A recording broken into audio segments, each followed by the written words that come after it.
ঘরে বাইরে বিপদ, কারণ যে সংখ্যালঘুদেরকে এতদিন দুধেল গাই মনে করছো তৃণমূল কংগ্রেস, তারাই কিন্তু এখন দেখা যাচ্ছে বুঝতে পেরেছে সেই বিষয়টি, এবং তার জন্যই দেখা যাচ্ছে তারা এবার মুখ খুলছে। আর এখানে সবচেয়ে বড় প্রশ্ন, তাহলে কি 26-এর ভোটের আগে যারা আছে তৃণমূলের তোষণ, তারাই কি উল্টে গিয়ে বিস্ফোরা হয়ে যাবে তৃণমূলের কাছে? দেখুন,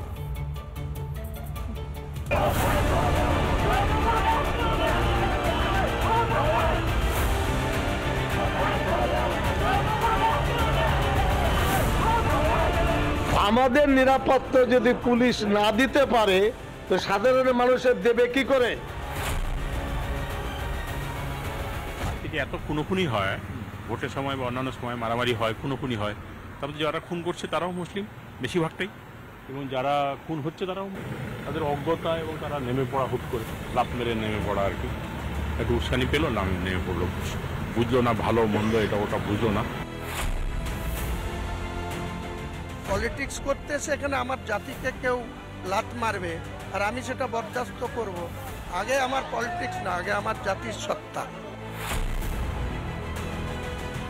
আমার যে মাদার কমিটির নেতৃত্ব আছে ওনাদেরকে বলবো যে আমাদেরকে ছাগলের 6 নম্বর বাচ্চা বানায় রাখবেন। আমরা সংখ্যালঘু তৃণমূল কংগ্রেসের লোক, আমাদেরও ভোট ব্যাংক আছে, আমরাও একটা ভোটার। বিরোধীরা তো আছেনই, এবার দলেরই সংখ্যালঘু নেতা মুখ খুলছেন। জলপাইগুড়িতে তৃণমূলের সংখ্যালঘু সেলের সভাপতির মন্তব্য স্পষ্ট, ভোট এলেই প্রিয় আর বাকি সময় বঞ্চিত। সংখ্যালঘুদের উন্নয়নের নামে আসলে শুধুই ভাওতা, তা বুঝতে পেরেই রাজপথে জনরোষ।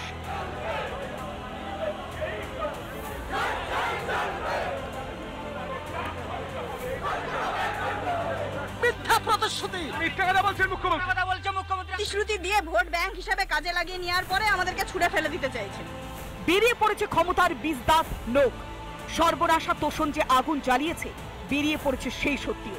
ওনাদের মুর্শিদাবাদে যদি দাঙ্গা লাগানোর মূল্যে ওনার ভাইরা, উনি মুসলিমদের ধোকা দিচ্ছেন। উনি ওয়াকআপ আন্দোলন করার পর উনি চুপচাপ মানুষকে নিয়ে ঠিক রাস্তায় নামিয়ে দিয়েছেন, যে মানুষকে বিভ্রান্ত করেছেন যে উনি ঘরে ঢুকে বসে আছেন। কিন্তু সাফাই তো দিতেই হবে, তাই সাফাই দিলেন বটে সিদ্দিকুল্লাহ, কিন্তু তাতে চিড়ে ভিজলো কি? আমি বলি ওর মাথা খারাপ হয়ে গেছে, পুলিশের ভয়ে তটরস্ত। এটা শেখাচ্ছে বিজেপি, এটা বিজেপি শেখাচ্ছে আহমদকে, সে এখন ভুল বলদাচ্ছে।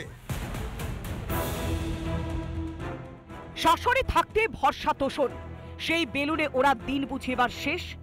যে সংখ্যালঘুদের চোখে দিনের পর দিন ধুলো দিয়েছে তৃণমূল, সেই ভোট ব্যাংক এখন রুষ্ট। এবার সংখ্যালঘুরাও মমতার উল্টো দিকে, কারণ বারবার নাকের বদলে জুটছে দারুণ পরিস্থিতি, সেই নিদারুণ। ক্ষমতায় থাকতে বারবার যাদের ব্যবহার করেছেন মমতা, তারাই গদি থেকে টেনে নামাবে না তো? রিপাবলিক বাংলা। নানা ধরনের কন্টেন্ট দেখার জন্য লাইক করুন, শেয়ার করুন আমাদের ফেসবুক পেজ, সাবস্ক্রাইব করুন আমাদের ইউটিউব চ্যানেল। পাশাপাশি অন্যান্য ব্রেকিং নিউজের জন্য অবশ্যই চোখ রাখুন রিপাবলিক বাংলায়।